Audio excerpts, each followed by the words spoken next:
Agora nós já estamos entrando no século XX. O primeiro que começou a fazer de verdade pesquisas científicas no assunto era o suíço Bleuler. O Bleuler, ele usou pela primeira vez em 1911 o nome autismo para falar sobre as características de pessoas com esquizofrenia. E olha aqui, já desde o começo, o autismo foi ligado com problemas psiquiátricos. Hoje em dia nós sabemos melhor, mas tudo que era diferente, tudo que era esquisita, já na hora tinha essa conotação de louco, de retardos. Loucos retardos, o lugar deles é na psiquiatria. Um pouquinho depois, e isso foi durante a Segunda Guerra Mundial, em 1943, tinha um outro cientista, um psiquiatra, Kanner, Lel Kanner. Ele nasceu na Alemanha, mas logo ele mudou para os Estados Unidos. Ele, em 1943, ele publicou um estudo que ele fez com 11 crianças, 11 meninos. E as características desses meninos eram isolamento, estereotipia e a necessidade de uma rotina. Ele foi o criador do autismo infantil, o Early Infantile Autism. E ele também achava que ele era um espertinho e que ele já sabia a causa do autismo. Por quê? Esses meninos, esses 11 meninos do grupo de estudo dele, eles também tinham mãe. E o que ele percebeu nas mães dessas crianças era que essas mães também tinham probleminhas. Que essas mães eram mais frias. Que eles não sabiam passar o amor e carinho para o filho. Muitas dessas mães, parece que eles tinham manias, eles tinham também uma obsessão. Ele deu para essas mães o nome mais geladeira. E por muitos anos, essa ideia da mãe geladeira era vista como a causa do autismo. Uma mãe fria, uma mãe com problemas psicológicos, uma mãe com uma depressão pós-natal. Ela, na verdade, ela provocou um autismo no próprio filho dele. Gente, hoje em dia nós sabemos melhor, né? Eu conheço um monte de mães de filhos com autismo. E nenhuma dessas mães são mais frias, são mais geladeiras. Uma das causas do autismo é a questão genética. A pessoa já nasce com autismo. E, infelizmente, até agora, também morre com autismo. Paralelo com o Lel Kanner, isso foi em 1944, nós temos o Hans Asperger. O Hans, um austriaco, um pediatra, ele, na verdade, ele fez um estudo com um grupo maior. Ele pegou 400 crianças com as mesmas características. Elas eram muito inteligentes, mas parecia que eles tinham um transtorno de personalidade. Ele também percebeu nessas crianças que elas eram muito sistemáticas, muito metódicas, mas muito fracas no contato social. Ele lançou um estudo que chamava a psicopatia autista da infância, onde esse transtorno de personalidade foi bem mais claro. E ele chamava os seus pacientes os pequenos mestres. Na década de 60, uma outra psiquiatra começou a se dedicar também nesse assunto de autismo. Essa psiquiatra era a Lorna Wing. A Lorna Wing, uma inglesa, mas também uma mãe com uma filha com autismo. E ela começou a se dedicar mais nesses dois grupos, os autistas do Lel Kanner e os autistas do Hans Asperger. E ela descobriu uma coisa.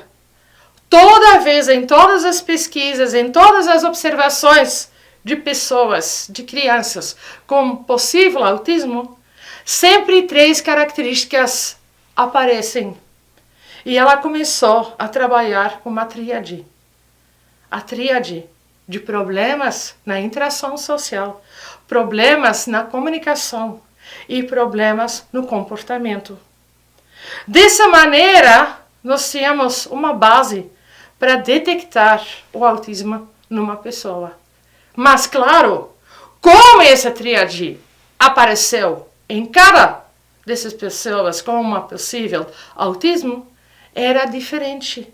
Nós tínhamos pessoas que eram muito inteligentes, nós tínhamos pessoas que não eram inteligentes. Nós tínhamos pessoas muito fechadas, nós tínhamos pessoas muito sociais. Então, vocês percebem que o autismo depende da própria personalidade e do próprio temperamento da pessoa. Também depende da idade, depende do QI, depende da preferência e experiências. Todas essas características afetam o autismo de cada pessoa. E ela também foi a primeira que fez essa separação. O autismo de Lel Kanner ficou o autismo infantil e o grupo do Hans Asperger, de repente, eles foram batizados com o nome a síndrome de Asperger. Ela usou o próprio nome do pediatra para nomear esse tipo de síndrome. O nome síndrome de Asperger começou a ser usado oficialmente a partir de 1981.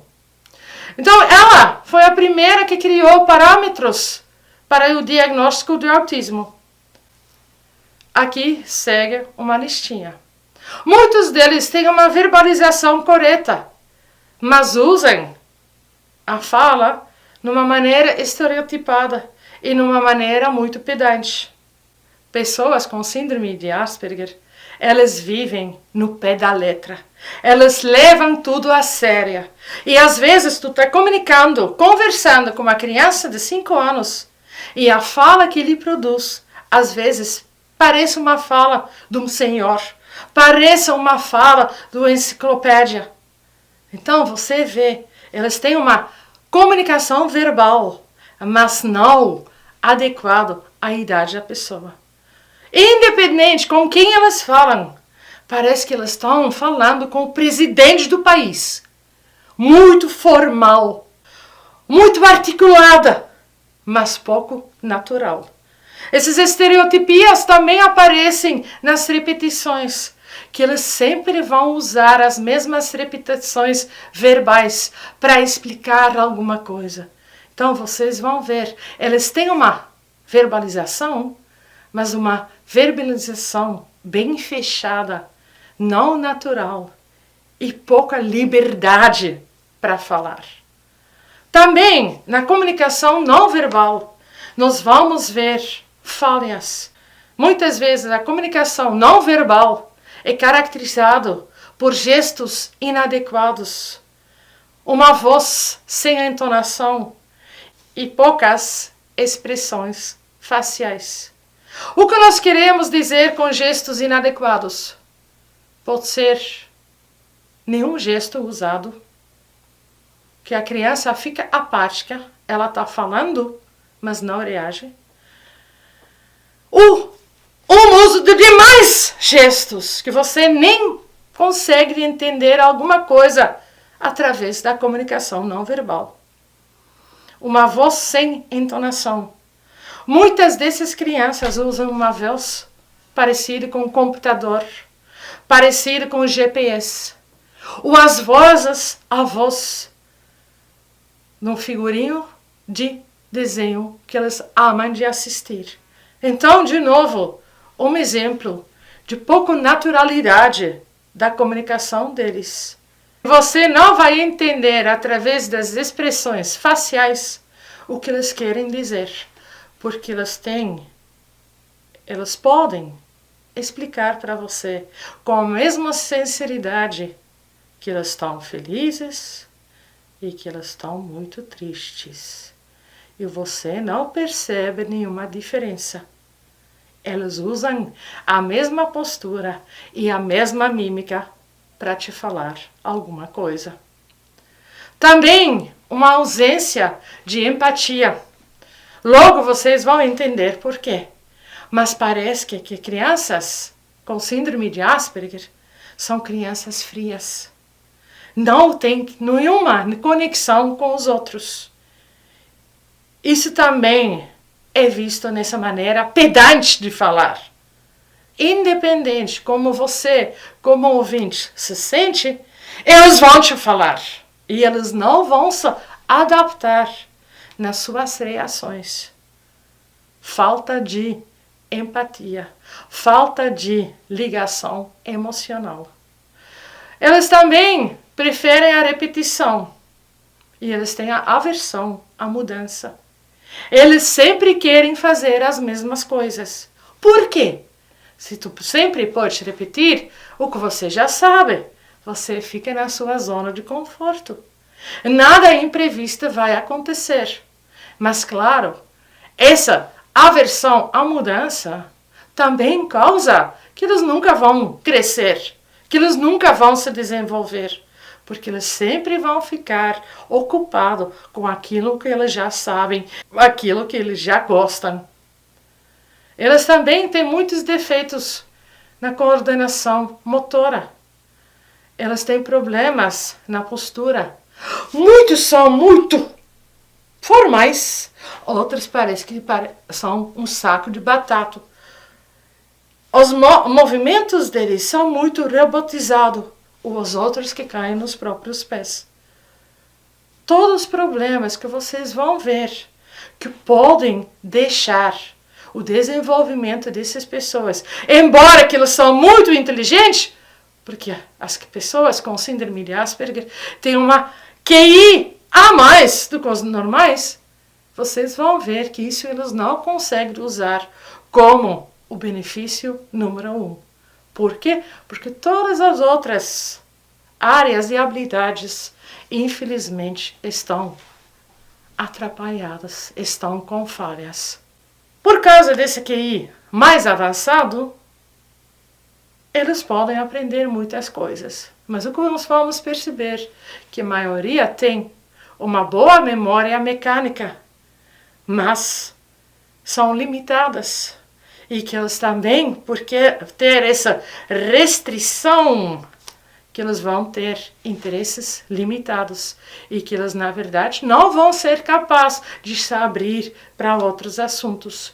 Por isso que nós encontramos muitas crianças com Asperger, onde nós percebemos o assunto é só dinossauros, planetas, bandeiras, línguas e das outras coisas eles não querem saber.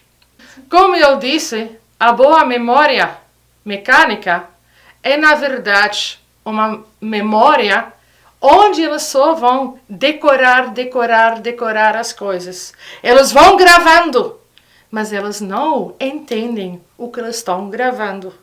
Nós podemos ter crianças com Asperger que sabem ler perfeitamente de voz alta. E eles leem até muito bonito. Mas se tu perguntar, agora me conta o que você leu, ele não consegue. Porque o foco era a memória de ler de voz alta. E infelizmente eles não conseguem fazer duas coisas em seguidas. Vocês vão ver, às vezes elas parecem mais papagaios.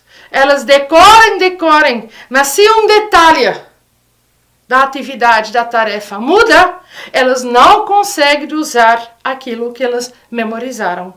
Nisso nós queremos dizer com a boa memória mecânica.